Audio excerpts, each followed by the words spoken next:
வணக்கம். என் பேர் ராஜா, தகப்பனார் பேர் முருகேசன். அரியலூர் மாவட்டம் திருமானூர் ஒன்றியம் கீழப்புலூர் கிராமத்தில் நான் வசித்து கொண்டு வருகிறேன். நான் ஒரு விவசாயி. முதலமைச்சர் இப்போ தற்சமயம் 2-3 பேராக செயல்பட்டு கொண்டு இருக்கிறதெல்லாம் எப்படி என்று மக்களுக்கு தெரியும். நான் முதலமைச்சர் ஆனால் என்ன செய்யும் நீங்கள் பார்த்துட்டு உங்களுக்கு பிடிச்சிருந்தா லைக் பண்ணுங்கள். கல்வியில் இன்றைக்கி 60 வயசு வரைக்கும் ரிட்டையர்டு அப்படின்னு கொடுத்துருக்காங்க. அதை நான் முதலமைச்சர் ஆனால் 56 வயசு ஆக்குவேன். அதில் எவ்வளோ பேர் வெளியில் போகிறாங்களோ, ஒன்றுக்கு ஒரு டீச்சர் வெளியே போனால் 2 பேர் ஆசிரியருக்கு வேலை கொடுப்பேன். மாதம் 15 நாள் வேலை, அரை மாதம் சம்பளம். ஏன்னா அப்படிங்கிறப்ப வீட்டுக்கு ஒருத்தருக்கு எனக்கு வேலை கொடுக்கறதுக்கு எனக்கு வாய்ப்பு கண்டிப்பாக உண்டு. ஏன்னா அரை மாதம் அவங்க வேறு எந்த வேலை வெளி வேலையும் செஞ்சுக்கலாம், இல்லை ஒரு விவசாயம் பார்க்கலாம். அதனால் தப்பே கிடையாது. அதனால் வீட்டுக்கு ஒருத்தர் கவர்மெண்ட் சம்பளம் வாங்குறதுக்கு கண்டிப்பாக இதில் நல்லாயிருக்கும். அடுத்தது ஸ்கூலை எந்த பழைய ஸ்கூல் யார் கட்டினா போனாலும் இல்லாமல் எல்லாத்தையும் பராமரித்து புதுசாக ஒரு ஸ்கூல் கட்டுறதை விட இருக்கிற ஸ்கூலை நல்லா பராமரித்து, ஏன்னா அந்த ஒரு ஸ்கூலுக்கு என்ன வேண்டும் என்ன தேவை அதை மட்டும் கொடுப்பேன். தேவையில்லாத தமிழ்நாடு முழுக்க எல்லா ஸ்கூலுக்கும் ரெட்டின்னு எல்லா ஸ்கூல்லையும் ஒரு எக்ஸ்ட்ரா ஒரு ஸ்கூல் கட்டுறது இதெல்லாம் அவங்க வேண்டான்னு சொன்னால் கூட அரசியல்வாதி கேட்குறதில்ல. ஒரு ஸ்கூலில் 10 ரெட்டின் இருக்குது, ஒரு ஸ்கூலில் ஒரு ரெட்டின் கூட ஒழுங்காக இல்லாமல் இருக்குது. ஏன்னா இது கவர்மெண்ட் என்ன ஸ்கூல், இந்த ஸ்கூலுக்கு என்ன தேவை எஸ்டிமேட்டை போடுங்க அப்படின்னு அந்த ஸ்கூலுக்கு உண்டானதை கண்டிப்பாக அதுக்கு உண்டானதை திருப்தியாக செஞ்சு கொடுப்பேன். ஆனால் உலகமே முழுக்க எல்லாம் இப்படி தான் அப்படின்னு நான் அரசியல் சாப்பிட்டு போகிற மாரி நான் செய்ய மாட்டேன். ஏன்னா அதில் எந்த திருத்தமாக இருப்பேன். அதுமாரி ஸ்கூல் டீச்சர்ஸுங்களுக்கு பாடம் நடத்துகிற நல்ல திறமையாக நடத்துகிறவங்க ஊக்குவிப்பேன். வருஷம் ஒரு டைம் நல்ல சிறந்த டீச்சருக்கு நல்ல ஊக்குவிப்பேன். அதுக்கு தனியாக பரிசு ஒரு அமௌண்ட்டு கொடுக்குற மாதிரி ஏற்பாடு செய்வேன். அப்புறம் ஸ்கூலுக்கு என்ன வேணாலும் ஸ்கூலுக்கு அதாவது தனியார் ஸ்கூலில் சேர்க்குறத கவர்மெண்ட் ஸ்கூலில் சேர்க்குறது மேலே. நான் கவர்மெண்ட் ஸ்கூலில் படித்து பாஸ் பண்ணுற பிள்ளைங்களுக்கு எங்கே போனாலும் முதலிடம் அந்த இது நான் கொடுப்பேன். ஏன்னா அதுமாரி சில ஸ்கூல்லாம் இருக்குது, நான் பார்த்துருக்கேன். ஒரு சுத்தபத்தம் இல்லாமல் மரங்கள் இருந்தால் அந்த தேவையில்லாத கிளைகள்லாம் வெட்டாமல், ஏன்னா ஒரு ரொம்ப வளைஞ்சி காத்தடிச்சா முடிச்சுட்டு எந்த நேரம் உழுவுன்னு தெரியாமல் அதெல்லாம் 2 வருஷத்துக்கு ஒருக்கு இந்த மரம் வேஸ்ட்டாக தேவையில்லாத கிளையெல்லாம் வெட்டி சுத்தம் பண்ணுறதும். ஏன்னா பாத்ரூம் நிறையா ஸ்கூலில் சுத்தம் பண்ணாமல் அப்படியே போட்டு வச்சுருக்காங்க. கவர்மெண்ட் சம்பளம் இப்போ டீச்சர்ஸுங்க வாங்குறாங்க அப்படின்னா அங்கே இருக்கிற ஹெட்மாஸ்டர் சைன் பண்ணால் தான் அந்த சம்பளம் அவங்க ஏன்னா அவங்க ஏதாவது தவறுதல் பண்ணால் அவங்க கேட்குறதுக்கு ஒரு இது இருக்கும். அது என்ன காரணம் அப்படின்னு இருக்கும். நீ என்ன இருந்தாலும் அவங்கள மதிக்கிறதில்ல, சம்பளம் நீ தானாக வரப்போகுது, நீ சொல்கிறது நான் என்ன கேட்குறது அப்படிங்கிற மாதிரி தான் இப்போ இருக்குது. பழைய காலத்தில் அது போல் இல்லை. அதுக்கு என்ன கட்டுப்பாடு, ஒரு ஸ்கூல்னால் ஒரு ஹெட்மாஸ்டரை மதித்து கட்டுப்பாடோடு இருக்கணும் அப்படிங்கிறதுக்கு என்ன முக்கியத்துவமோ கொடுப்பேன். கண்டிப்பாக பாலியல் அங்கங்கே நடந்துகிட்டு இருக்குது, மக்களுக்கு உங்களுக்கே தெரியும். அப்படி நான் வந்தால் அப்படி ஒரு பாலியல் நடக்கிற மாதிரி இருந்தால் அவங்களுக்கு தண்டனை கொடுக்கறது இல்லாமல் மறுபடியும் எக்காரணத்தை மட்டும் அந்த வேலை கிடையாது. ஏன்னா அடுத்தது ஸ்கூல் வாதியாருங்க எந்த ஒரு கெட்ட பழக்கமும் எங்கேயாவது வெளியில் செஞ்சாலும் சரி, வாதியார்னால் அவர்கிட்ட எந்த ஒரு கெட்ட பழக்கமும் இருக்கக்கூடாது. இந்த புயலை போடுறது, ஆன்சு போடுறது, தண்ணி போடுறது இதுமாரிலாம் எங்கே போட்டு அந்த ஃபோட்டோ மூலயமா நிரூபித்தா அவங்களுக்கு உடனே சஸ்பெண்டு. ஏன்னா ஒரு ஆசிரியராக இருக்கிறவங்க அவங்க எந்த ஒரு கெட்ட பழக்கமும் இல்லாமல் நேர்மையான நல்ல மனுஷனாக இருக்கிறது தான் ஒரு முக்கியமான அந்த வேலைக்கு தகுந்த மரியாதை. ஏன்னா அவங்க தேவையில்லாமல் இந்த புகையில போடுறது, ஆன்சு போடுறது, தண்ணி போடுறது இது அன்னைக்குன்னு இல்லை என்னைக்கு அந்த வெளியில் போய் எங்கே போட்டிருந்தாலும் அது ஒரு ஃபோட்டோ அவங்க தப்பு செய்கிறதுக்கு ஒரு ஃபோட்டோ உதாரணம் யார் அனுப்பிவிட்டாலும் அவங்கள உடனே டிஸ்மிஸ் தான். அது வேறு மாற்றதே இல்லை. வாதியார்னா அவங்க வாதியார் மாரி இருக்கணும். மாணவர்கள் கையெடுத்து கும்பிட்டு வாதியார் வணக்கம் வைக்கிறாங்கன்னா அந்த தகுதியில் இருக்கணும். வாதியார் இது போல் தப்பு பண்ணுறாப்புல இருந்தால் கண்டிப்பாக உடனே டிஸ்மிஸ். ஏன்னா பனிஷ்மெண்ட்லாம் அவங்களுக்கு கொடுக்குறதே கிடையாது. ஏன்னா அதுக்கு வாதியார் கண்ட்ரோலாக இருக்கணும். அதை கண்டிப்பாக நான் கொண்டாடுவேன். ஏன்னா ஆசிரியருக்குள்ள ஒரு ஹெட்மாஸ்டர் ஒரு தாழ்ந்தவராக இல்லை இல்லாதவராக இருந்தால் அவங்க தனியாக இருக்கிறவங்க ஒரு குரூப்பு மாரி சேர்ந்துக்கிட்டு அவங்கள மதிக்கிறது இல்லை, போகிறதில்ல. இது போல் செயல்பாடெல்லாம் ஒவ்வொரு ஸ்கூல்லையும் நடக்குது. நமக்கு என்னடா அப்படின்னு நினச்சிட்டு வேலையை பார்த்துட்டு நம்ம போயிட்டு போகணும் போயிட்டு இருக்காங்க. அது மாதிரிலாம் இருக்கக்கூடாது. யாராவது கீழே உள்ளவங்களாக இருந்தாலும் அவங்க தகுதி இருந்தாலும் மதிப்பு மரியாதை இருக்கணும். அதுக்கு என்ன நான் செய்யணுமோ அதை நான் முன்னுரிமை நின்று அதை கரெக்டாக செய்வேன். அவங்கள இல்லாமல் எதுவும் செய்ய முடியாதுங்கிறது கொண்டாந்து அதுக்கு அவங்களுக்கு உண்டான மரியாதை நான் ஏன் ஆச்சு நான் கண்டிப்பாக நடக்கும். அது டீச்சர்ஸ் வாதியாருங்க அவங்க கவர்மெண்ட்டில் வேலை பார்த்து சம்பளம் வாங்கிட்டு போகிறது இல்லாமல் அவங்க குழந்தைகளை வந்து தனியாரில் படிக்க வைக்கிறாங்க. அது எந்த ஒரு குழந்தை 2 குழந்தை 3 குழந்தை இருந்தாலும் அது ஒரு குழந்தைய மட்டும் தனியார் ஸ்கூலில் படிக்க வச்சாலும் உடனே அந்த வேலையை கேன்சல் பண்ண முடியும். நீங்கள் தனியார்லேயே போய் வேலை பார்த்து தனியார்லேயே படிக்க வச்சிங்க ஏன்னா இங்கே கவர்மெண்ட்டில் உங்களுக்கு வேலை இல்லை அதில் ஆணித்தனமாக என்ன உடனே வேலையை விட்டு கேன்சல் பண்ணிடுவோம். ஏன்னா அது எதாவது கவர்மெண்ட் ஸ்கூலில் படிக்கணும், கவர்மெண்ட் வேலை வரப்பேன் அதில் வந்து என்ன முக்கியத்துவம் அவங்களுக்கு கொடுக்குமோ எல்லாமே செய்யப்படும். கல்வி வந்து தனியாரை விட மேன்மையாக கவர்மெண்ட்டில் நடத்துகிற அளவுக்கு டீச்சர்ஸுங்களுக்கு ஒவ்வொருத்தருக்கும் முன்னுரிமை, அவங்க ஒவ்வொரு திறமையாளர்களுக்கும் முன்னுரிமை, அவங்களுக்கு என்னென்ன வருஷம் ஆனால் என்னென்ன செய்யணுமோ சிறப்பு சலுகைகளாக செய்யப்படும். அதில் எந்த ஒரு மாற்றமும் கிடையாது. அவங்க உழைப்புக்கு தகுந்த ஊதியத்தை எக்ஸ்டெண்ட் பண்ண முடியும், எல்லாமே செய்ய முடியும். அறநிலையத்துறை கோயில் நிலப்பலம் கோயில் சொத்தை பற்றி பேசலான்ட்டு இருக்கேன். இந்த கோயில் சொத்தை வந்து அரசாங்கம் எந்த ஒரு அரசாங்கமும் சரியாக பராமரிக்கலை சொல்கிறாங்கள ஒழிஞ்சு அதில் பராமரிப்பு எதுவுமே கிடையாது. நிலப்பலம் ஏகப்பட்டாங்க 10 வருஷம் 20 வருஷம் குத்தகை இன்னும் கட்டாமல் இருக்காங்க. அடுத்தது ஒரே ஆள் 10 ஏக்கர் 20 ஏக்கர் 30 ஏக்கர் 40 ஏக்கர் கூட நிலம் வச்சு பராமரிக்கிறாங்க. அப்போ இல்லாத ஏலப்பழம்லாம் எப்படி மேலே வருவான்? ஏன்னா அதாவது ஒரு ஆளுக்கு ஒரு குடும்பத்துக்கு 1 ஏக்கர் தான் முன்குத்தகையாக கட்டணும். அது டெல்டா நிலத்துக்கு எவ்வளவு குத்தவை, மானாவாரி நிலத்துக்கு எவ்வளவு குத்தவைன்னு கரெக்டான ஒரு தனியாரில் எவ்வளோ ஒரு நிலம் குத்தகை விடுறாங்கன்னு பார்த்துட்டு அதில் 4ல் ஒரு பங்காவது கவர்மெண்ட்டுக்கு கட்டணுமா இல்லையா? எந்த ஒரு குத்தகை வருஷக்கணக்கில் கட்டாமல் போட்டு வச்சுங்க அதை வந்து யாரும் வசூல் பண்ணுறதில்ல. அப்படி குத்தகை கட்டுறதை முன்குத்தகையாக கட்டிட்டா மறு வருஷம் கட்டலைன்னா அதை அப்படியே மாற்றி வேறு ஆளுக்கு விடலாம். குத்தகைங்கிறது பயிர் பண்ணுறதுக்கு முன்னுக்கே குத்தகை கட்டணும். பணமாக தான் நீ கட்ட போகிற, தானியம் கட்ட போகிற. அந்த காலம் இருக்குது தானியம் கொடுக்க போகிறது இல்லை. பணமாக கட்டுறப்ப முன்குத்தகையாக கட்டிட்டா நீ அடுத்த வருஷம் நீ கொடுக்கலன்னா உடனே வேற ஆளுக்கு மாற்றிடலாம். நீ மறு வருஷம் கொடுக்க மாட்டேன், ஏமாற்ற 10 வருஷம் ஏமாற்றிக்கிட்டே இருப்பேன், 20 வருஷம் ஏமாற்றிட்டு இருப்பேன்னா அது என்ன இருக்குது? அதெல்லாம் எந்த ஒரு அரசாங்கமும் இது வரைக்கும் கரெக்டான முறையில் பராமரிப்பு இல்லை. ஏன்னா அதை வந்து நான் இல்லாத ஏழைப்பாளைகளுக்கு பிரித்து கொடுக்கணும். ஒரே ஆள் 10 ஏக்கர் 20 ஏக்கர்லாம் விவசாயம் பண்ண நான் விட மாட்டேன். ஏன்னா அடுத்தது வீடு கடை ஒரு வீடு 5000 ரூபாய்க்கு வாடகை விடுறான் அப்படின்னா வருஷத்துக்கு 61000 ரூபா. அதில் 10000 ரூபா கவர்மெண்ட்டு கட்டலாமா, அறநிலையத்துறை கட்டலாமா கட்டக்கூடாதா? அதை வந்து ஒரு வருஷத்துக்கு உண்டான குத்தகை முன்னுக்கே நீ கட்டிடணும். நீ வாடகை விட்டு நீ சம்பாரிச்சு அதுமாதிரி கடையாக இருந்தாலும் தான் என்ன ஒரு 2 மாதத்துக்கு வாடகை நீ கட்டுறது. அது என்ன வாடகை அங்கே இருக்கிறவங்க கேட்டால் தெரியும். அதை பராமரித்து கரெக்டாக இது பண்ணி அதை எந்த ஒரு பராமரிப்பு இல்லை, ஏதோ இருக்குது போது. எவன்டா குத்தகை கட்டணும்னா எவனங்கிட்ட அவங்க வசூல் பண்ணுறதுல தானாக வந்து இந்த காலத்தில் எவன் கட்டுவான்? அப்போ முன்குத்தகை கட்டுறாப்புல இருந்தால் நீ குத்தகை முடிஞ்சு போச்சு நாங்கள் வேற மாற்றி கொடுக்க போகிறோம்னு சொல்லிட்டு போயிட்டே இருக்கலாம்ல. ஏன்னா அது வந்து அரசாங்கம் சரிவர முறையில் பார்க்குறதில்ல. அதை நான் தெளிவாக எந்த ஒரு சின்ன சொத்தும் பிசுறாமல் எல்லாத்தையும் கரெக்டாக செய்வேன். அதில் எந்த ஒரு மாற்றமும் கிடையாது. அடுத்தது கோயில் குளத்துக்கு எல்லாத்துக்கும் என்னென்ன செய்யணும் போகணும் நல்லா பராமரிப்போம். அப்பப்போ தெளிவாக நடக்கும். இதில் அறநிலையத்துறைனா இந்து கோயில் மட்டும் இல்லை, முஸ்லீம் கோயில் கிருஷ்ணன் எல்லாத்துக்குமே என்னுடைய பார்வை நிற்கும். அரசியல்வாதிங்க ஊரில் பெரிய மனுஷனுங்க இவனெல்லாம் நிறையா நிலத்தை கோயில் நிலத்தை அபகரித்துட்டு இப்போ நல்லா பராமரிச்சுட்டு போட்டோம்.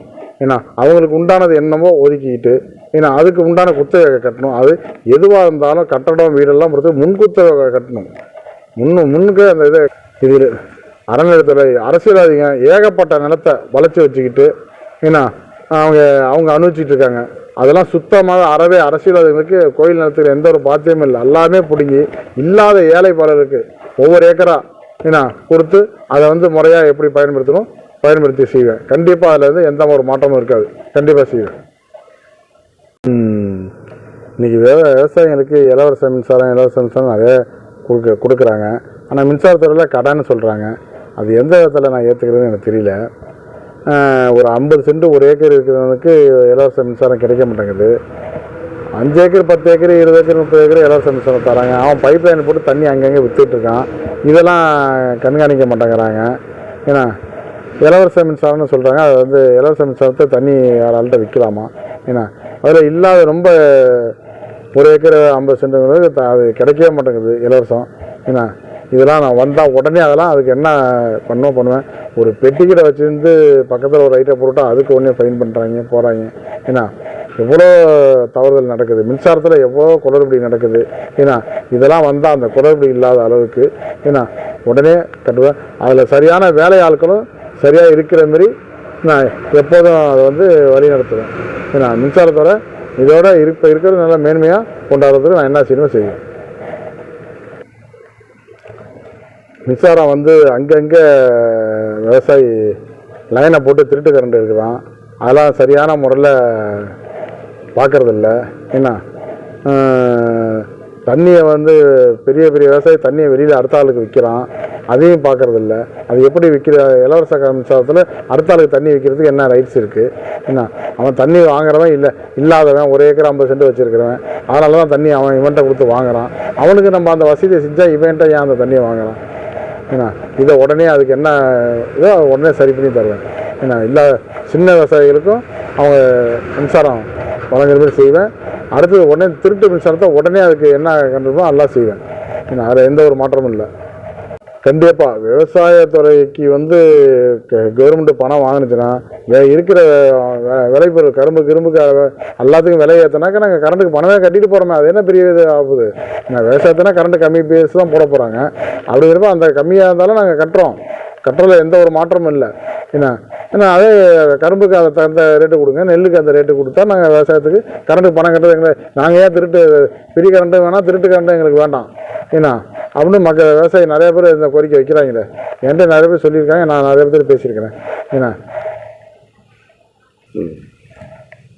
என்னை பொறுத்த வரைக்கும் மின்சாரத்துறையில் கரண்ட்டு செலவினத்தை கம்மி பண்ணிவிட்டு சோலார் கரண்ட்டை அதிகப்படுத்துவேன். ஏன்னா அதனால் நாட்டுக்கு எவ்வளவோ மிச்சம். ஏன்னா கரண்ட்டை வேறு நல்ல வழியில் என்ன பயன்படுத்தணுமோ அதுக்கு பயன்படுத்திக்குவேன்.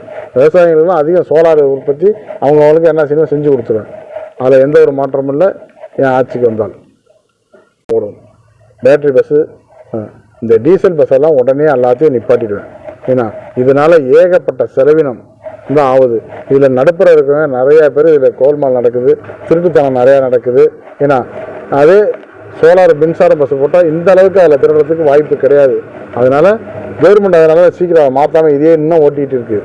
ஏன்னா நான் வந்தால் டோட்டலாகவே எல்லாத்தையும் மாற்றிடுவேன், மின்சார பஸ்ஸுக்கு மாற்றிடுவேன், இந்த டீசல் பஸ்ஸே இல்லாத அளவுக்கு செஞ்சுருவேன்.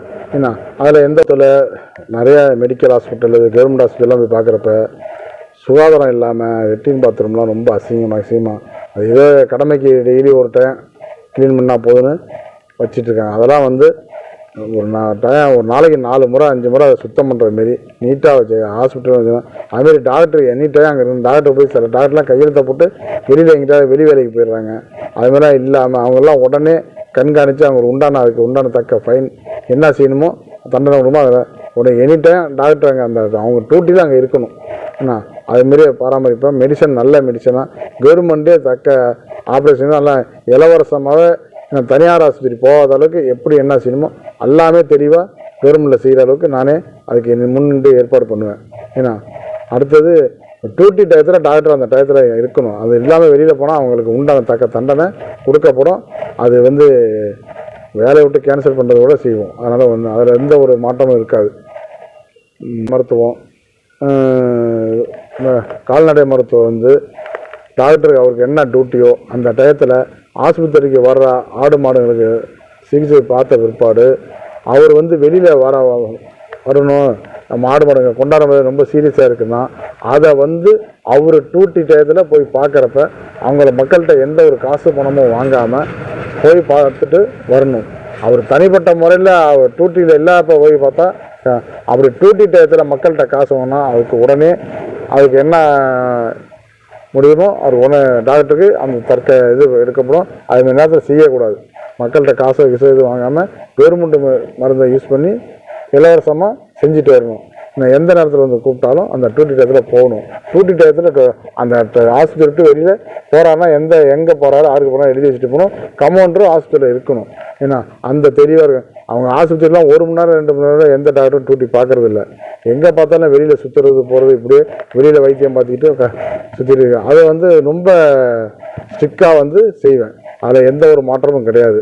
ஏன்னா அடுத்தது விவசாயிக்கு அதாவது ஃப்ரீ அதெல்லாம் கொடுக்க மாட்டோம். அந்த இதெல்லாம் தேவையில்லாது. அவங்களுக்கு உரத்தில் மானியமாக இவ்வளோ ரேட்டு கம்மியாக கொடுக்கணுமா கொடுப்போம். மருந்தில் என்ன பூச்சிக்கொல்லி மருந்தில் என்ன மானியம் அதெல்லாம் கொடுப்பேன். விவசாயம் எந்த அளவுக்கு ஊக்கம் பண்ணணுமோ அதுக்கு விவசாயிக்கு ஃபுல் சப்போர்ட் பண்ணுவேன். என்ன சோலார் போட்டு கொடுக்கறதுக்கு மானியமாக சுத்தமாக ஃப்ரீயாக கொடுக்கறதுக்கு அதுக்கு என்ன ஏற்பாடு என்ன எல்லாமே செஞ்சு கொடுப்பேன். ஏன்னா கிணறு வெட்டிட்டா அவங்க பதிவு பண்ணிட்டாங்கன்னா கிணறு வெட்டுறதுக்கு முன்னாடி சோலார் ஃப்ரீ சோலார். ஏன்னா முடிஞ்ச வரைக்கும் கரண்ட்டை வேஸ்ட்டு பண்ணாமல் சோலார்லேயே இயங்குற மாரி நிறைய விஷயம் விவசாயத்தை கொண்டாடுவேன். இதில் எந்த ஒரு மாற்றமும் இல்லை. நாட்டு மாடுன்னா எந்த மாநிலத்து மாடமாக இருந்தாலும் பரவாயில்ல. நாட்டு மாடு வளர்க்குறவங்களுக்கு ஜாதி மாடு அதை எச்சப்போ ஜெர்சி மாடுக்கே கிடையாது. நாட்டு மாடு வளர்க்குறவங்களுக்கு பாதிக்கு பாதி மானியம் வழங்கப்படும். அதுக்கு உண்டான ரோனுக்குன்னு என்ன செய்யுமோ முன்னுரிமை அதுக்கு அடுத்த மாடுகளுக்கு அடுத்தது நாட்டு மாட்டுக்கு முன்னுரிமையாக செய்யப்படும். ஏன்னா நாட்டு மாடு பால் குடித்தாதான் மக்களுக்கு ஆரோக்கியம். அதனால் நாட்டு மாடு பால் உற்பத்தியை தீவிரமாக ரொம்ப அதிகமாக செயல்படுற அளவுக்கு கொண்டாடுவேன். அதில் எந்த ஒரு மாற்றமும் இருக்க. மாட்டுப்பால் ரேட்டு கூடவும் அது வாங்குற மாரி ஏற்பாடு செய்வேன். ஏன்னா அதாவது பால் பண்ணையில் வந்து இன்றைக்கி ஒரு லிட்டருக்கு கவர்மெண்ட் 14 ரூபா லாபம் வச்சு பார்ட்டிங்களுக்கு கொடுக்கறது 32 ரூபா, கவர்மெண்ட்டில் விற்கிறது 46 ரூபா ஒரு லிட்டரு பால். இதை ஏன் ஒரு கவர்மெண்ட்டுக்கு 5 ரூபா லாபம் போதாதா? விவசாயிகிட்ட இவ்வளோ லாபம் சம்பாதிக்கணுமா? என்ன இவ்வளோ சம்பாரிச்சும் நட்டாங்கிறனா அது என்ன காரணம்னு எனக்கு தெரியல.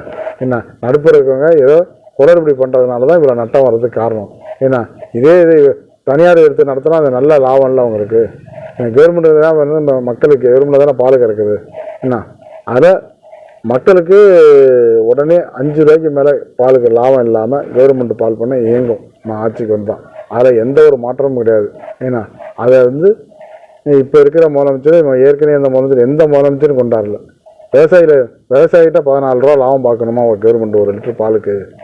ஆமாம், மாடு வச்சு கறந்து கொண்டாந்து நம்மள்கிட்ட ஊற்றுறான். இன்றைக்கி 32 ரூபாய்க்கு ஊற்றுறான். தீவனம் 1 கிலோ 32 ரூபா விற்கிது. எப்படி ஒரு கிலோ தீவனத்துக்கு 1 லிட்டர் மாடு பால் கறக்குமா? என்ன விவசாயிக்கு அதில் என்ன லாபம் இருக்குது? அதை உடனே அதை மாற்றுவேன். விவசாயிக்கு லாபம் வர மாரி செய்வேன். எல்லாரும் ஆடு மாடு வளர்க்கணும். ஏன்னா கவர்மெண்ட் வேலை 15 நாள் மட்டும்தான் அப்படின்னு ஏற்கனவே நான் சொல்லியிருக்கேன். அதனால் மற்றவங்க ஆடு மாடு வளர்க்கலாம் அந்த 15 நாளில். இல்லையா வேறு வேலைக்கு போகலாம், எது வேணாலும் போடலாம். நான் மக்களுக்கு உகந்தது மாரி என்னென்ன செய்யணுமோ அதில் நின்று செய்வேன். அடுத்தது விவசாயத்தை பொறுத்த வரைக்கும் இந்த 100 நாள் வேலை ரொம்ப ஊர் முழுக்க அது பெரிய ஒரு பிரச்சனையாகவே இருந்துகிட்ருக்கு. நல்ல வேலை டயத்தில் 100 நாள் வேலை கொடுக்குறாங்க. அந்த டயத்தில் ஆள் தட்டுப்பாடு நிறையா வருது. 100 நாள் வேலைக்கு இது முடியாதவங்க தான் அந்த 100 நாள் வேலைக்கு வராங்க. அவங்களுக்கு பூரா அந்த சம்பளத்தை வழங்கிட போடும். நீங்கள் வெளியில் எங்கே வேணாலும் வேலைக்கு போனாக்க இருக்கிற விவசாயிக்கு ஆள் தட்டுப்பாடு இருக்காது. விவசாயிக்கு ஆள் தட்டுப்பாடு இல்லாமல் வெளி மாநிலத்திலேருந்து ஆள் வந்து அவன் கான்ட்ராக்டரை பேசிக்கிட்டு அதை செஞ்சு அவன் சொல்கிறதெல்லாம் நம்ம கேட்குற மாரி நம்ம ஆளுங்களே நமக்கு வேலை செய்யாமல் போய் படுக்க வச்சு சம்பளம் கொடுக்குறாங்க 100 நாள். அது கொடுக்குற பட்சத்தில் அந்த சம்பளத்தையே கொடுத்துருங்க. கொடுத்துட்டு வேலையும் இல்லை, நீங்கள் வெளியில் எங்கேயாவது வேலைக்கு போகணும்னு சொல்லலாம். முடியாதவங்களுக்கு தான் செய்கிறோம். அதனால் தப்பு கிடையாது. ஏன்னா அதனால் மற்ற வேலைக்காரங்களுக்கு அந்த வேலை திருப்தியாக ஆகும். விவசாயிகளுக்கு விவசாயி கருத இருக்கிறப்ப நடுவில் இருக்கிறப்ப இந்த 100 நாள் வேலையை உணவு உறவுனால ஏகப்பட்ட தொந்தரவை விவசாயி அனுபவிக்கிறாங்க. ஏன்னா அது இல்லாத அளவுக்கு நான் 100 நாள் அளவுக்கு என்னமோ அந்த சம்பளத்தை கொடுத்துட்டு நீங்கள் எங்கே வேணாலும் வேலைக்கு போகலாம்னு கண்டிப்பாக நான் சொல்லிடுவேன். 100 நாள் வேலையை போட்டு அவங்களை போல இதுவே கெடுக்க மாட்டேன். அதுக்கு நான் என்ன ஏற்பாடு பண்ணுறதுமோ செய்வேன். கூட்டுத்துறை வந்து ரேஷன் அரிசி வந்து ஸ்கூலுக்கு விநியோகம் ஆகுது. மக்களுக்கு அரிசி ரேஷன் அரிசி போடுறாங்க. இது 1 கிலோ ரேஷன் அரிசி எவ்வளோ செலவாகுது தமிழ்நாட்டில் அந்த கணக்கை சொன்னால் மக்கள் ரேஷன் அரிசியை வேணான்னு சொல்லிடுவாங்க. அப்படியே மக்கள் இந்த ரேஷன் அரிசியை வாங்கி இன்னைக்கு ஒரு 80% மக்கள் வந்து 5 ரூபாய்க்கும் 10 ரூபாய்க்கும் அடுத்தவங்கள்ட்ட விற்றுறாங்க. அதை வாங்கி தான் ஹோட்டலுக்கு அரசு மக்கள் பயன்படுத்துறது கிடையாது. இது ஒரு காலத்தில் மக்கள் ரேஷன் அரிசி தான் ஒரு முக்கியமான விஷயம்னு வாங்கி எல்லாம் சாப்பிட்டுட்டு இருந்தாங்க. இன்றைக்கி வந்து மக்கள் அந்த அரிசியை சாப்பிட்றதில்ல. அதனால் அந்த மக்களுக்கு வந்து ரேஷன் அரிசிக்கு பதில் பணமாக கொடுத்துறேன்னு சொல்கிறத விட யாருக்கு வேணுமோ பணம் வாங்கிக்கலாம். பணம் வேணாங்க அரிசி வாங்கிக்கலாம்னா அது நாளடைவில் எல்லாமே பணத்துக்கு வந்துடுவாங்க. பணத்தை வாங்கி அவங்க நல்ல அரிசியை வாங்கி சாப்பிட்டு போயிடுவாங்க. ஏன்னா இந்த நடுப்புற திருடுறது போகிறது அதில் எத்தனை பேர் வேலை வெட்டி சம்பளம் கிம்பளம். ஏன்னா ஒவ்வொரு இடத்துக்கும் நெல் வாங்குறப்ப அங்கே திருட்டு நடக்குது, அது அரைக்க போகிறப்ப அங்கே திருட்டு நடக்குது, அங்கே கெமிக்கலை ஊற்றுறான். ஏன்னா அந்த அரிசி அங்கேயும் மழையில் கிடந்து வீணாக போகுது. ஏகப்பட்ட நெல் வீணாக போகுது. அதெல்லாம் எந்த கணக்கில் கொண்டாடுறீங்க? ஒரு வருஷத்துக்கு நெல் வாங்கி எல்லாம் அரிசி வண்டி மக்கள்கிட்ட சேர்க்குற வரைக்கும் 1 கிலோ அரிசி பார்க்கணும்னா 70-80 ரூபா வருமா வீட்டுக்கு. அதுக்கு நல்ல அரிசி 50 ரூபாய்க்கு நல்ல அரிசி வாங்கி சாப்பிட்டு போயிடலாமே. அது மக்களை வந்து நான் பணமாக தரேன்னு சொல்ல விடான். அவங்க சாய்ஸ், உங்களுக்கு வேணுமா பணமாக வேணுங்கிற வாங்கிக்கலாம். 20 கிலோ அரிசிக்கு பதில் 1000 ரூபா பணம். அப்போ நடுப்புற எவ்வளோ சம்பளம் மிச்சம், எவ்வளோ அது மக்களே சாப்பிட்டு போட்டுமே நல்ல அரிசியாக வாங்கி. அது ஒரு காலத்தில் ரொம்ப பயனுள்ளதாக இருந்துச்சு. இன்றைக்கி வந்து ரேஷன் அரிசி கொடுக்கறதுனால மக்களுக்கு எந்த ஒரு பயனும் இல்லை. கிலோ 5-10 யார் கேட்குறாங்க கொடுக்குறாங்க, அதுக்கு காசை விற்றுறாங்க. யாருமே வந்து பயன்படுத்துகிறதே கிடையாது. 80% பயன்படுத்துறது கிடையாது. இது வந்து கிராமத்தில் உள்ளவங்களுக்கு தான். அந்த கிராமத்தை வந்து நீ எப்போ மக்கள் உங்கள்கிட்ட 4 கடை இந்த ஒரு பெரிய கிராமத்தில் 4 கடை இருக்குது. அப்போ வேணான்னு போகிறவங்களுக்கு பணத்தை கவர்மெண்ட்லேருந்து போட்டுட்டு ஒரு கடையை இழுத்து சாத்து, ஒவ்வொரு கடையை இழுத்து சாத்திட்டு வா. இதில் நடுப்புற எவ்வளோ திருட்டுத்தனம் இருக்குது போகுது. இதெல்லாம் கண்ட்ரோல் கண்டிப்பாக நான் வந்தால் இந்த கண்ட்ரோல் கொண்டாடுவேன். ஏன்னா நடுப்புற திருடாத அளவுக்கு மக்கள் நேரில் அந்த காசு போகிற மாதிரி செய்வேன். ஏன்னா அதனால் கவர்மெண்ட்டுக்கு லாபம் தான், எந்த ஒரு நட்டமும் கிடையாது. கூட்டுறவு சொசைட்டியில் விவசாயிகளுக்கு உரம் கொடுக்கறது, அதாவது மக்களுக்கு இலவசத்தெல்லாம் கட் பண்ணிவிட்டு உரம் வந்து 1300 ரூபா விற்கிதுன்னா ஒன்றா அதில் பாதி மானியம் கொடுத்து என்ன பில்லு வந்து 1300 ரூபா போட்டு அதில் மானியத்தை கழித்து மிச்சம் பில்லை வாங்குற மாரி மக்களுக்கு உரம் வசதி செய்வேன். எந்த உரமாக இருந்தாலும் பாதிக்கு பாதி மானியம் கொடுப்பேன். ஏன்னா அதில் எந்த ஒரு மாற்றமும் இல்லை. ஆனால் இலவசமோ தள்ளுபடியோ கண்டிப்பாக கூட்டுறவுல வராது என் ஆட்சியில். ஏன்னா அது வந்து ஒரு பெட்ட மக்களை வந்து நான் கெடுக்கிறது மாரி அந்த கெட்ட பழக்கத்தை நான் செய்ய மாட்டேன். நான் முதல்வர் ஆனால் அரசு அலுவலகம் அனைத்து துறையிலையும் அந்த வேலை டயத்தில் ஆளுங்க இருந்து வேலை ஒழுங்காக செய்கிறதில்ல. சில அலுவலகத்துக்கு ஆளுங்க பற்றாக்குறையும் இருக்குது, அதையும் சரி செய்வேன். வேலையை வந்து இருக்கிற வேலை செய்யாமல் அவங்க வந்து பொழுதை கழிக்கிறதுக்கு வந்துட்டு போகிறது. சில நேரம் மத்தியானத்துக்கு மேலே வர்றதே இல்லை, போயிடுறது. ஃபோன்லேயே எல்லாத்தையும் பேசி அவங்க சரி பண்ணிட்டு ஆஃபீஸுக்கு வர்றதே இல்லை. அதுமாரி விஷயத்தெல்லாம் அதுக்கு என்னென்ன நடவடிக்கை இருக்கணுமோ கரெக்டாக அவங்க அந்த ஆஃபீஸில் அவங்க வேலை டைம் ஃபுல்லாக ஆஃபீஸில் இருக்கிற மாரி அதுக்கு எல்லா நடவடிக்கையும் கண்ட்ரோலாக கொண்டாடுவேன். அதில் எந்த ஒரு மாற்றமும் கூட நான் ஆட்சிக்கு வந்தால். அடுத்தது அரசு அலுவலகத்தில் சிசிடிவி கேமரா வந்து நிறைய இடத்துல சரியான ஒரு பயன்பாட்டில் இல்லை, நிறைய இடத்துல சுத்தமாகவே இல்லை. அதெல்லாம் கரெக்ட் பண்ணி அரசு அலுவலகம் எப்படி செயல்படுதுன்னு ஒரு இடத்துல ஒரு கண்ட்ரோல் வச்சு, ஒரு மாவட்டத்துக்கு ஒரு இடம் கண்ட்ரோல் வச்சு அப்பப்போ கண்காணித்து என்ன யார் தவறுதல் பண்ணாலும் அதுக்கு உடனே என்ன முடிவோ உடனே கண்ட்ரோலுக்கு கொண்டாடுவோம். அந்த அதில் கண்டிப்பாக போலீஸு வந்து இன்றைக்கி வந்து எந்த போலீஸுமே மேலதிகாரிக்கு பயப்படுறதில்லை. கீழே உள்ளவங்க மேலே அதாவது இருக்கிறப்ப நடிக்கிறாங்களே ஒழிஞ்சு ஏன் பயப்படுறதில்லை அப்படின்னா அவங்க சம்பளம் மேலாதரப்பில் தானாக மாதம் ஆனால் சம்பளம் மக்களில் ஏறப்போகுது. இவரை சொல்லி நம்ம என்ன கேட்குறது? ஆனால் அந்த இன்ஸ்பெக்டரோ ஒரு ஸ்டேஷனில் ஒரு இன்ஸ்பெக்டரோ யாரோ ஒரு கண்ட்ரோலில் அவங்க சைன் பண்ணால் தான் சம்பளம் ஏறும் அப்படிங்கிற மாரி இருந்தால் அவங்களுக்கு ஒரு மரியாதை இருக்கும், பயப்படும். அதனால் யாருக்கும் அவங்கவுங்களுக்கு ராஜ்யமாக இருக்குது. ஒரு பெரியவங்க ஒரு பெரிய அதிகாரிங்கிற மரியாதை அவங்க உள்ள இல்லை. அது நான் நிறையா டைம் பார்த்துருக்கிறேன். ஏன்னா நிறையா டைம் அதை புரிஞ்சுருக்கேன். ஏன்னா அடுத்தவங்களுக்கு முன்னாடி தான் சார்ன்னு சொல்கிறத வந்து ஆள் இல்லாத நீ நானும் பேசிக்கிறாங்க. இதெல்லாம் வந்து முறை இல்லை. ஏன்னா அது போலீஸில் வந்து அதுமாரி வந்து மக்கள் வந்து பெட்டிஷனுக்கு போகிறலாம் அது முறையானபடி சரியான இதில் செய்கிறதில்ல. அரசியல் நடுப்புற தலையை பூந்துட்டு அரசியல் என்ன சொல்கிறானோ அதேமாரி செஞ்சுக்கிட்டு அவங்கள்ட்ட காசு பணத்தை வாங்கிட்டு அதேமாரி ஏகப்பட்ட குளறுபடி. அதெல்லாம் நம்ம ஆட்சிக்கு வந்தால் கண்டிப்பாக அதை சரி செஞ்சு இன்னும் முறையாக எப்படி செய்யணுமோ செய்யப்படும். என்ன அரசியல்வாதிகளே போலீஸ் ஸ்டேஷனுக்கு வராத அளவுக்கு என்ன முறையோ செஞ்சு தருவாங்க. அதில் எந்த ஒரு மாற்றமும் இல்லை.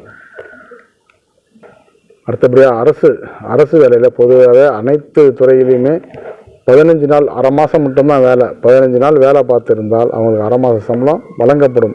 ஏன்னா அது 15 நாளைக்கு வேறு என்ன பண்ணால் அடுத்த ஷிஃப்ட்டு ஆள் அப்போ தான் வீட்டுக்கு ஒருத்தருக்கு நான் வேலை கொடுக்க முடியும். ஏன்னா முழு மாதமும் வேலை கொடுக்குறாப்புல இருந்தால் வீட்டுக்கு ஒரு ஆளுக்கு நான் வேலை கொடுக்க முடியாது. அரை மாதம் வேலை பார்த்துட்டு நீங்கள் அரை மாதம் வெளியிலேயே எங்கேயும் வேலை பார்த்தலாம், விவசாயம் பார்க்கலாம், வேறு எந்த இதில் வேணாலும் நீங்கள் வேலை பார்க்குறதுக்கு நீங்கள் பண்ணிக்கலாம். அதனால் ஒன்றும் பிரச்சனை இல்லை. 15 நாள் முழுசாக வேலை பார்த்துருந்தால் அரை மாத சம்பளம் வழங்கப்படும் அரசு. அப்போ வீட்டுக்கு ஒரு ஆளுக்கு எனக்கு வேலை கொடுக்கறதுக்கு இது அருமையான ஒரு ஃபார்முலா. இதில் எந்த ஒரு மாற்றமும் கிடையாது. கண்டிப்பாக செய்து தருவேன். ஜெயலலிதாம்மா அந்த அம்மா கொண்டாந்தது அருமையான விஷயம். தனியாரில் நிறையா வருமானம் வருது, அதை கவர்மெண்ட்டுக்கு ஏன் வரக்கூடாதுங்கிறதுக்கு அந்த அம்மா செஞ்சுது. அதுவே இன்றைக்கி வந்து எல்லையை மிஞ்சி போய் அடிபட்ட மக்கள் வரைக்கும் கெட்டு குடும்பமாக குட்டிச்சிரா போல் போயிட்டுருக்கு. நிறையா குடும்பம் வீணாக போயிட்டுருக்கு. அதெல்லாம் தடுத்து நிப்பாட்டணுன்னா டாஸ்மார்க்கை கண்டிப்பாக டாஸ்மார்க்கை நான் வந்தால் முதல் வர டாஸ்மார்க்கை தூக்கிடுவேன். ஆனால் டாஸ்மார்க்கை குடோன்னு இருக்கும், டாஸ்மார்க் கடை ஒன்று கூட இருக்காது. அதுக்கு இன்றைக்கி என் டாஸ்மார்க்கை பொறுத்தவரைக்கும் என்னென்ன ஏற்பாடு பண்ணுமோ அதெல்லாம் செய்வேன். அடுத்தது முதல் விஷயம், நாட்டோட கடன் ஒரே வருஷத்தில் இந்த கடனை அடைப்பேன். டாஸ்மார்க்கை எல்லாத்தையும் தூக்கி விட்டு சரக்கு அடிக்கிறவங்க மது அருந்துறவங்க 1 லட்ச ரூபா கொடுத்து லைசன்ஸு கவர்மெண்ட் வாங்கணும். கவர்மெண்ட் லைசன்ஸ் உள்ளவங்க தான் குடிக்கணும். அது முதல் அறிவிப்பு. அடுத்தது டாஸ்மார்க் கூடலேருந்து தனியாருக்கு சரக்கு விநியோகம் போகும். அப்போ கவர்மெண்ட் என்ன ரேட்டு சொல்லுதோ அதுக்கு மேலே தான் தனியார் வச்சு விற்றுக்க முடியும். தனியார் இவ்வளோ தான் விற்கணும் அப்படின்னு ஒரு கோரிக்கை வச்சு செய்வோம். என்ன சரக்குலாம் குவாலிட்டியாகவும் தரமாகவும் இருக்கிற மாதிரி செய்யும். அட்டு சரக்குலாம் இருக்காது. என்ன அது வந்து அதுக்காக சுத்தமாகவே டாஸ்மார்க் வந்து இல்லாத ஏழைப்பாளைய குடிக்காத அளவுக்கு என்ன பண்ணுவேன். இருக்கிற வசதியானவங்க மட்டும் தான் அதை பயன்படுத்தணும். அந்த அளவுக்கு நான் கொண்டாடுவேன், கண்டிப்பாக செய்வேன். பொறுத்த வரைக்கும் குடிக்கிறவங்களுக்கு அந்த வயசுக்கு தான் நம்ம லைசன்ஸ் கொடுக்க போகிறோம். குறிப்பிட்ட வயசானால் தான் கொடுப்போம். சின்ன இன்றைக்கி வந்து ஸ்கூல் பசங்க என்ன ஸ்கூல் பொம்பளை பிள்ளைங்க முதல்ல குடிச்சிட்டு அங்கங்கே அவமானம் வெளியில் தெரிஞ்ச தற்கொலையோட பண்ணிக்குதுங்க அந்த பிள்ளைங்க. இதெல்லாம் நம்ம எத்தனையோ இதில் பார்த்துருக்கோம். அதுக்கு தான் வேலை இல்லாத அளவுக்கு லைசன்ஸு உள்ளவங்க மட்டும்தான் குடிக்கணும். லைசன்ஸு அரசு முத்திரையை விட 1 லட்ச ரூபா லைசன்ஸு வழங்கப்படும், கவர்மெண்ட்டில் வழங்கப்படும். என்ன அதுக்கப்புறம் டாஸ்மார்க்கு என்னென்ன இது பண்ண முடியுமோ வெளியில் ஏன்னா அது வந்து நாகரிகமாக எப்படி பண்ண முடியுமோ குடிக்கிறவங்களுக்கு ஒரு கௌரவத்தையும் வழங்கப்படும். ஏன்னா அதில் எந்த ஒரு மாற்றமும் கிடையாது. குழந்தைகளை சிறு வயசு உள்ளவங்களாம் குடிக்காத அளவுக்கு என்ன செய்யணுமோ அதுக்கு முன்னின்று செய்வேன். அதை இந்த மலையை உடச்சி தயார் பண்ணுறது அதாவது ஜல்லி நமக்கு அவசியம் தேவை, கல் தேவை, அதனால் எடுக்கிறாங்க. அந்த எம்சாண்டையும் எடுத்து மலையை சீக்கிரம் காலி பண்ணுறாங்கன்னா அது எந்த விதத்தில் இயற்கையை அழிக்கிற மாரி தான். நம்ம தமிழ்நாட்டில் மட்டும் மணலுக்கு பஞ்சம் இல்லாத ஏரியா. மணல் நம்ம தமிழ்நாட்டை தவிர்த்து வெளி மாநிலத்துக்கு போகாமல் தமிழ்நாட்டில் மட்டும் யூஸ் பண்ணுறது. மணல் கண்டிப்பாக ஆட்சிக்கு வந்தால் மணல் தான் யூஸ் பண்ணுவேன். எம்சாண்ட் எடுக்கிறதுக்கு பண்ணப்பட்டேன். அப்படி மணல் ஆற்றுல இது வந்துச்சுனாக்கா அங்கங்கே தண்ணி தேங்க கட்டை வலுவான ஸ்ட்ராங்கான கட்டை போட்டு ஏன்னா தடுப்பான மாரி இப்போ அங்கே ஒரு 5 கிலோமீட்டருக்கு ஒருக்க 10 கிலோமீட்டருக்கு ஒருக்க போட்டு அது முறையாக எப்படி செய்யணுமோ அதை செய்வேன். ஆனால் எம்சாண்டு வந்து மக்கள் யூஸ் பண்ண மணலை மட்டுமே யூஸ் பண்ணுவேன். தமிழ்நாடு முழுக்க மணல் தான், வெளி மாநிலத்துக்கு போகாதவருக்கு அதுக்கும் தருவேன். அடுத்து கிராமங்களில் ஏரியை சுத்தம் பண்ணுறேன். விவசாயிங்களுக்கு வந்து இந்த மண் வந்து கொள்ளைக்கு அடிச்சிங்க, நல்லா எக்கல் மண் கொள்ளைக்கு அடிச்சிங்க, சட்டி பானை சீர்த்து அடிச்சிங்க அப்படின்னா இதெல்லாம் யாருமே அந்த மண்ணெல்லாம் அடிக்கிறதும் கிடையாது, ஒன்றும் கிடையாது. அந்த மண்ணெல்லாம் அவங்கவுங்க வீட்டுங்களுக்கு உள்ளுக்கு பேஸ்மெண்ட்டுக்கு கொட்டுறதுக்கு போகிறதும் அடிச்சுக்கிறாங்க. அந்த சீசனில் வேணுங்கிறத அடித்து ஸ்டாக் வச்சுக்கிறாங்க. இதுமாரி தான் செய்கிறாங்கள ஒழிஞ்சு யாருமே விவசாய நிலங்களுக்கு மண் அடிக்கிறதே கிடையாது. அதை வந்து அதில் மண்டே இந்த மண்ணை அந்த மண் சீசன் இல்லாதப்ப ஒரு யூனிட்டு ஏரி மண் 7,000 ரூபா விற்கிது, 7,000லேருந்து 9,000 விற்கிது. ஆனால் கவர்மெண்ட்டு வந்து 100 ரூபா புண்ணியம் இல்லாமல் அந்த மண் போயிட்டுருக்கு. அதே மண்ணை கவர்மெண்ட் மூலயமா ஒவ்வொரு ஏரியும் தோண்டி கரையை வலுவாக போட்டு அதுக்கு முறையான எங்கெங்கே பாலம் போடணும் எல்லாம் செய்கிறது மட்டும் இல்லாமல் அந்த மண்ணை வந்து ஒரு யூனிட்டு 2,000 ரூபா குறையாமல் சேல் பண்ணனால போதும். மக்கள் 7,000 திருட்டு மண்ணை 7,000 வாங்குறதுக்கு ஒரிஜினலாகவே 2,000 வாங்குறது அவங்களுக்கு சிரமம் தெரியாது. அதேமாதிரி ஒவ்வொரு ஏரியும் தூர்வாரி ஒவ்வொரு ஏரியும் அதாவது திருப்தியாக மக்கள் அந்த கிராமத்து மக்கள் திருப்தின்னு சொல்கிற வரைக்கும் செஞ்சு கொடுப்பேன். ஏன்னா அதில் எந்த ஒரு மாற்றமும் இல்லை. மணல் குறைச்சலாக மணல் வந்து இன்றைக்கி திருட்டு மணல் 13,000 ரூபா விற்கிது. இது தமிழ்நாட்டுக்கு தெரியாமையாக இருக்கும், எல்லாத்துக்கும் எவனோ நியூஸ் போகாமையாக இருக்கும். ஏன்னா அங்கங்கே போலீஸ் இல்லையா பிடிக்கவே 13,000 ரூபா 14,000 ஒரு யூனிட்டு. கவர்மெண்ட்டில் 5,000 விற்றாவே நீங்கள் கவர்மெண்ட்டில் எங்கேயோ போதும். ஏன்னா அதனால் எது எப்படியோ கவர்மெண்ட்டில் உள்ள கடனை இதெல்லாம் சீர் செஞ்சு ஒரே வருஷத்தில் இந்த கடனை அடைப்பேன். என்னால் அடைக்க முடியும், அதில் எந்த ஒரு மாற்றமும் கிடையாது. இது மக்கள் எனக்கு ஒத்துழைப்பாங்க. மக்களுக்கும் நான் என்ன செய்யணுமோ செய்வேன். அதனால் இன்னும் இதனால் எனக்கு எந்த ஒரு பயனையும் நான் எதிர்பார்க்கலை. ஏன்னா 5 வருஷம் நான் ஆட்சி ஆண்டேன்னா எனக்கு கவர்மெண்ட்டில் கொடுக்குற சம்பளமே எனக்கு போதுமானது. நான் இப்பயும் ஒரு பெரிய கோடீஸ்வரன், நான் சாதாரண ஒரு ஏழை தான். ஏன்னா அதனால் மக்களுக்காக 5 வருஷம் அர்ப்பணிக்க நான் தயாராக இருக்கேன். கொண்டும் நான் அதை தப்பு வரணுங்கிற அவசியமே எனக்கு கிடையாது. மறுபடியும் வேறு யாரோ ஒரு நல்ல மனுஷன் அந்த 5 வருஷம் ஆட்சி ஆண்டு நான் நல்ல விதமாக மக்கள்கிட்ட ஒப்படைச்சிட்டு நான் விடைபெற்றுவேன். ஏன்னா அதனால் ஒரு 5 வருஷம் அர்ப்பணிக்கணும் நாட்டுக்காக அப்படின்னு இல்லையா, இதே வேலையை வர்ற முதலமைச்சர் செஞ்சாலும் நான் சந்தோஷப்படுறதா இருக்குது. ஏன்னா நான் செஞ்சதெல்லாம் செஞ்சால் மக்களுக்கு நல்ல பயனுள்ளதாக இருக்கும் ஏன்னா அப்படின்னு நான் ஆசைப்பட்றேன். நன்றி, வணக்கம்.